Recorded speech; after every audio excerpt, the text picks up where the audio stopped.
more than ever. TV-8. It's 6 o'clock. And this is TV-8 News, live at 6.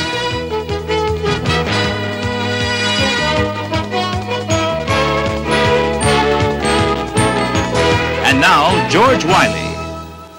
Good evening. It was late this afternoon, just a few minutes ago, as a matter of fact, when the Iowa House got around to the lottery bill. TV-8's Ann Hawkins, who's been practically living at the State House this week, is still there, and we're going to join her live for a report on what's been happening. Ann? Thank you, George. As you mentioned, the House of Representatives took up debate on the lottery bill just a few moments ago, and we may have a final vote for you on that bill before the 6 o'clock news is over. When the House and Senate adjourned last night, two key issues remained in limbo, and one of those was the lottery that passed out of the Senate yesterday and was rumored to be dead in the House, and the bill solving the bankrupt unemployment trust fund, also awaiting House action. In addition, several conference committees were reported deadlocked over the cigarette tax, school aid, and transportation funding, just to name a few. This morning, the conference committees took up where they left off, and lottery proponents began once again to try to tack down enough votes to pass the bill out of the House. By 3 this afternoon, Des Moines Democrat Ned Shido said he has enough votes, but none to spare. And as I mentioned before, that bill is now being debated. In the meantime, the House took up and passed on a 61 to 33 vote the Unemployment Trust Fund bill. That bill calls for $87 million in benefit cuts for the unemployed and $212 million more in employer taxes. And it's a bill Senate Democrats claim can balance the fund by 1988. Okay, thanks, Ann. You mentioned that the bill is now being debated, the lottery bill. Any indication what the status is going to be? It's kind of hard to answer. It's been real iffy all day because whether or not the bill was even going to come up for debate depended on a transportation bill that came out of the Senate, to tell you the truth. When it came up here just a few moments ago, I was completely taken by surprise. But as I mentioned before, Representative Chido says he has the vote, so I assume it would not have even come to the floor if they didn't have the vote. So I'm kind of guessing that maybe it's going to pass. Okay, Ann, and we'll be in touch throughout the newscast, perhaps for an update. Thank you much. George? Joining us now is Governor Terry Branstad. Thank you for stopping by, Governor. I know you've had a busy day, but we wanted to talk to you, first of all, about the Unemployment Trust Fund. You said the other day that it was unacceptable. The House and Senate have both passed it. Are you still totally against it? I'm disappointed because after the Senate came out with their version, I looked at their version and the House version, and I felt that the Senate version was unacceptable because of the fact that it actually increases benefits. At a time the fund is broken, we're in deep trouble. I offered a compromise that I hoped would receive favorable approval in the legislature, and they refused to even consider it. And this is extremely disappointing to me. We had no input on the Senate bill, and it is unacceptable.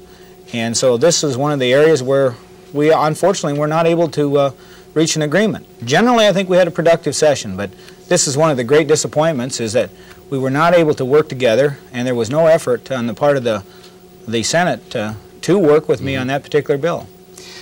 Well, what about the lottery? Now, assuming it passes, the money originally was earmarked to go to the Unemployment Trust Fund. That no longer seems to be the case.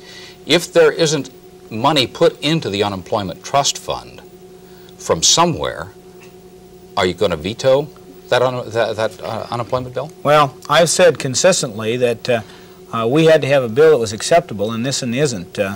I haven't threatened to veto any legislation, and I'll look at it very closely, but my objections stand. It's not an acceptable bill, and so I don't think there's much doubt what will happen. Well, what about a special session of the legislature to deal with the problem? The trust fund bill, that's a critical area.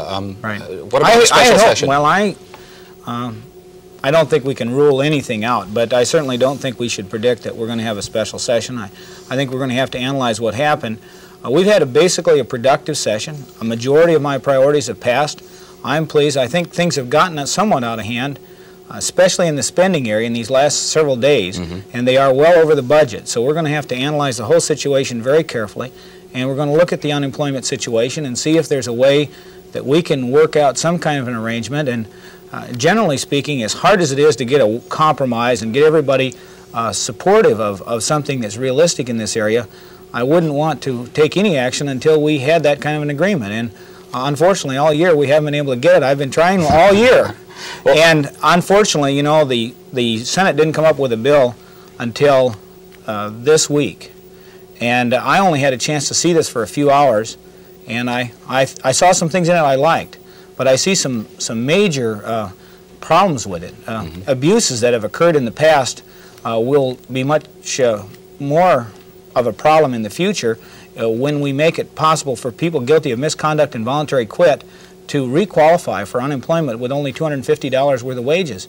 And that means a lot of small employers that have not caused any problems will have much more in benefits claimed from them than they had in wages paid out to an individual. I don't think that's fair at all. One last question. You going to sign the pari-mutuel bill? Yes, I think it's very likely I will. I have been supportive of pari-mutuel, and I think this will help us bring jobs to Iowa. I think it'll be a boon for tourism in the state. It'll help the horse industry, and I think they've built some good safeguards in to protect against organized crime and other problems that could have existed. So I think that's a reasonable bill, and I expect to sign it. Okay. Governor, thank you so much for taking the time to come by. Sheila? And there were other matters that came before the legislature this session. To fill us in about those, TV-8's Dana Cardin. When the 70th General Assembly began work in January, there was considerable debate on whether the new legislature could tackle the problems facing the state. The Democrats took control of both houses. Nearly one-third of the 150 legislators were new to the job, and there was a new Republican governor. But the lawmakers went right to work. They passed a bill boosting the state sales tax by 1% to balance the 1983 state budget. They worked out a jobs package to create jobs for unemployed Iowans through a public works program, which includes construction projects at the state's 3 universities. Through political maneuvering, the House and Senate resurrected the once-defeated pari-mutuel bill to give the okay for horse and dog racing in Iowa, with the hope of bringing in additional revenue. There also were numerous other bills that passed the House and Senate. They include a freeze on state employee salaries this year and a provision for a 6.6% increase in 1985. The legislature created a separate Department of Corrections to handle the problems facing Iowa's correctional facilities. They toughened child pornography laws, allowed longer trucks on the state's highways, and initiated a utility rate reform law. Some of these measures have already been enacted into law. Others are still waiting for the governor's signature or possibly his veto. Dana Cardin, TV-8 News. There's a possibility of frost in central Iowa, a freeze in the west. And railroad buffs were in bitter's heaven today. Those and other reports when we return.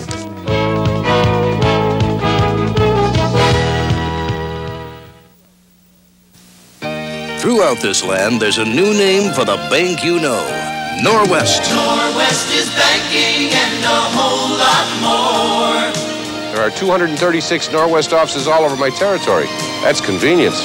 It's making you feel good when you walk through the door. Norwest is a whole lot more.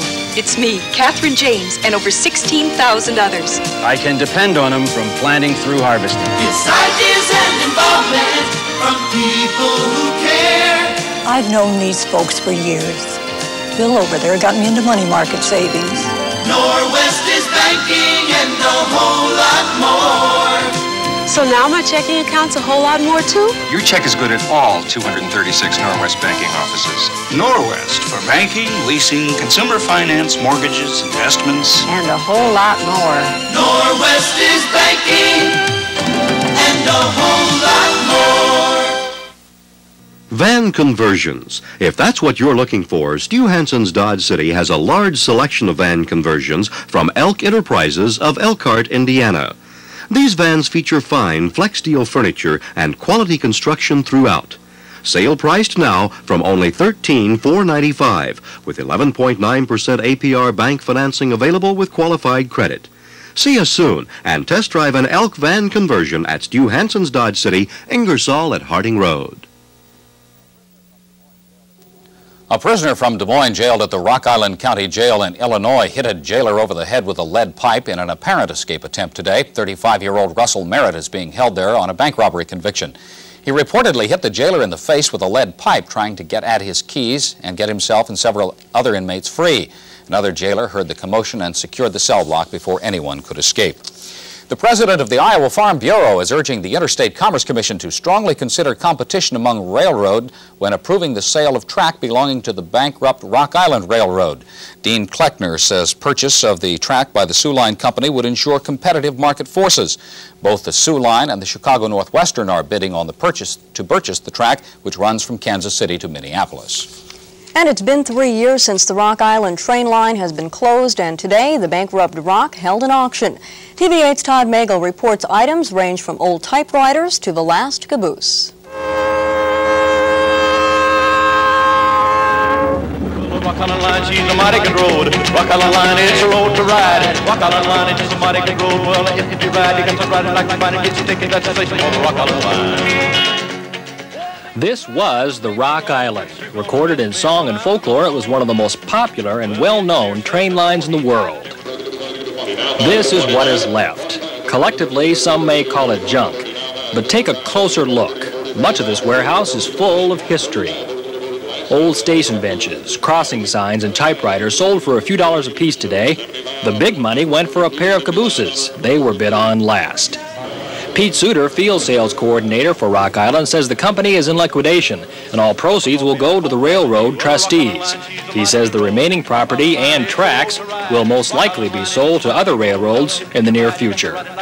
Todd Magel, TV-8 News.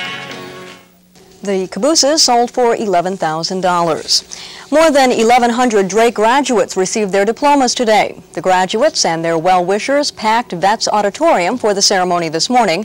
Chairman of the board for McDonald's Incorporated was awarded an honorary degree. Fred Turner helped start the restaurant chain back in the 50s. He is a Drake alumnus. U.S. Secretary of Agriculture John Block was the ceremony's main speaker. Before his address, he talked about the Payment in Kind program. He says even though farmers will raise more than expected, the situation will improve. We're going to see a substantial reduction in the carryover of feed grains and corn, which was one of our objectives. And the wheat program has not cut the stockpile that much, but yet can we imagine how much we would have produced without the program? That's the other alternative. I don't know where we would have put it. There would have never been a place for it. Block's daughter and son-in-law were in today's ceremony. Also today, more than 2,600 University of Iowa students received their degrees. University President James Friedman urged the group to help improve the quality of teaching at all grade levels. Next week, Iowa State University will hold its commencement ceremonies in the Hilton Coliseum. My guest tonight on People's Press Conference will be Polk County Attorney Dan Johnston. Viewers are invited to call in questions to our live program. You can make your calls beginning at 6:30. And Rick Swalwell has joined us to give the weather. From the way the forecast sounds, Rick, it sounds like some of our gardens could be in trouble. That's right. A frost party at my house tonight. Bring your own firewood and hot toddies. Okay. It is going to be cold tonight. In fact, you might want to hustle out to the garden and protect those tiny, tender plants. We'll check out the forecast right after this.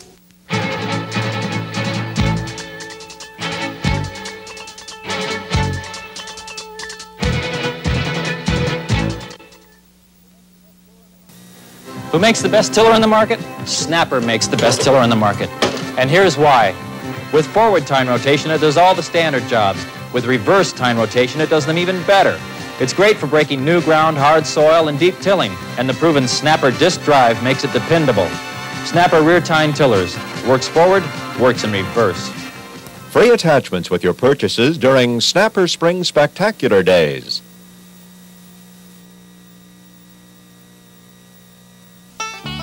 Having a party or going picnicking? Take along Plantation Fried Chicken.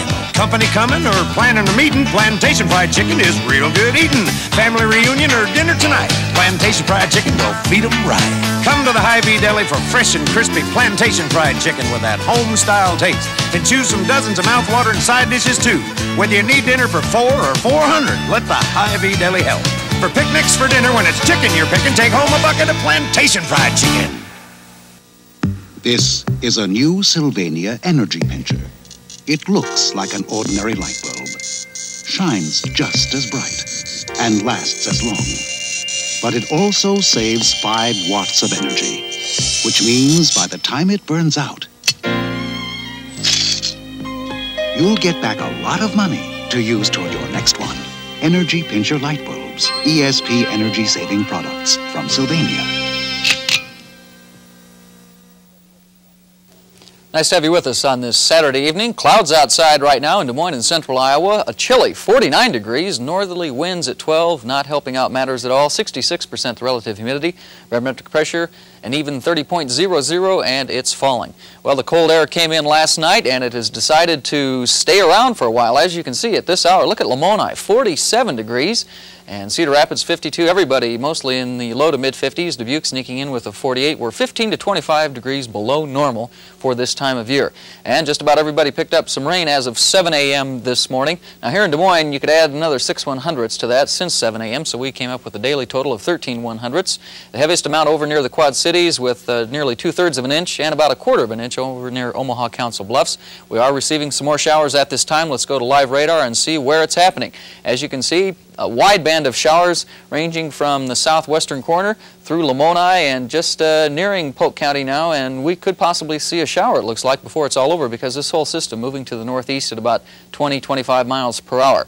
Morning lows around the state, well, as you can imagine with that cold front moving in, pretty nippy. Look at Spencer, 39, and those folks could be at freezing or below tonight and tomorrow morning because we do have a freeze warning out for northwestern Iowa, some possible scattered frost here.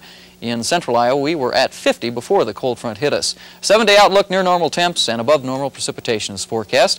From way out in space at 5:30, you can see what's happening. We do have some clouds, and here's that band of showers down in southern Iowa. And this high pressure centered over the Dakotas moving into Iowa is what's bringing down that very, very cold Arctic air, especially for this time of year. So freeze warnings out for northwestern Iowa, the Dakotas, Minnesota, a good chunk of Nebraska. It's going to be very, very cold, and you want to protect those plants that may be out in the ground right now. And as you can see, a wide band of showers breaking out in front of this cold front as it continues to move to the east. And on radar, you can really see where it's happening. Some very heavy activity now near the Pennsylvania border, and some very strong thunderstorm activity down in Texas once again, and Oklahoma into Arkansas. 3.5 inches falling near McAllister, golf ball size hail. So very, very nasty down there. What's going to happen tomorrow?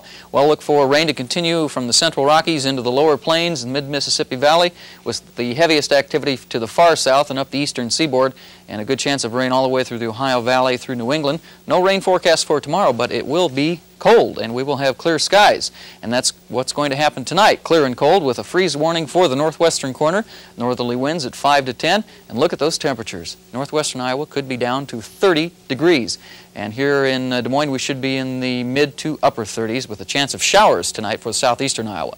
For central Iowa, we will look for clearing and cold conditions tonight with lows in the upper 30s. Tomorrow, a high near 60 and sunny and cool once again. Sunday evening, clear and cold with lows down in the mid-30s, and some scattered frost is likely once again. Monday, mostly sunny with a high of around 60. And our extended outlook for the rest of the week, partly cloudy with daytime highs 50s to 60s, overnight lows 30s and 40s. So maybe we'll celebrate some sunshine, but boy, is it going to be chilly. Boy, Phil Benson knows when to take a day off. Yeah, it always happens that way, doesn't he? Thank you, Rick. Saturday is traditionally the biggest crowd day at the Tulip Time Festival in Pella, but cold and wet weather cut down the number of tourists today. Chamber of Commerce manager Bob Van Hemert says he's pleased with the overall turnout of the annual event. The event usually attracts close to 150,000 spectators. Van Hemert says the numbers will be lower this year because of today's inclement weather. Tonight's evening parade will go on. If it's not raining, if it rains, refunds will be made. Just about everything going on in sports.